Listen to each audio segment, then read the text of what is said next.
এবার এসএসসি পরীক্ষা দিয়েছে, তারপরে রেজাল্ট এরকম হবে এটা ওই সে ভাবতেই পারেনি যে এরকম হবে।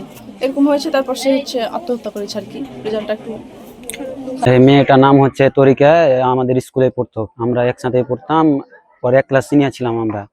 আমরা এসএসসি পরীক্ষা দিয়ে আমরা এখন কলেজে পড়ি। আর তাদের এবারে রেজাল্ট বার হয়েছে 10 তারিখ আজকেই। সেই এমনিতে ভালো স্টুডেন্ট ছিল, আমরা যতটুকু জানি অনেক ভালো মেয়ে ছিল, কিন্তু রেজাল্ট বাড়ার পর খারাপ রেজাল্ট এসেছে, ফেল এসেছে। সে থামতে না পেরে, নিজেকে কন্ট্রোল না করতে পারে, সে আত্মহত্যা করেছে বিষ খেয়ে। আমরা হচ্ছে চাকপাড়া উচ্চ বিদ্যালয়ের শিক্ষার্থী।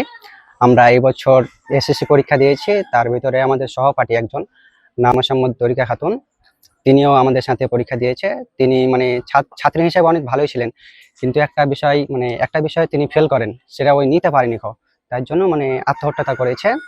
মোসাম্মদ তরিকা খাতুনের এই ঘটনায় আমরা এলাকাবাসী অত্যন্ত মর্মাহত, এবং তার যে একটা বিষয় নিয়ে যে তার মৃত্যু হয়েছে সেটা হচ্ছে যে সে এমনিতেই ভালো ছাত্রী ছিল আমার জানা মতে। প্রাইমারিতে পড়াকালীন তার রেজাল্টও ভালো ছিল। তো এই রেজাল্টের কে কেন্দ্র করেই এই ঘটনাটা ঘটেছে। তার হয়তো ইচ্ছা মতো রেজাল্টটা হয়নি, এই জন্য সে আত্মহত্যার পথ বেছে নিয়েছে। তার কীটনাশক পান করার ফলে মৃত্যু হয়েছে।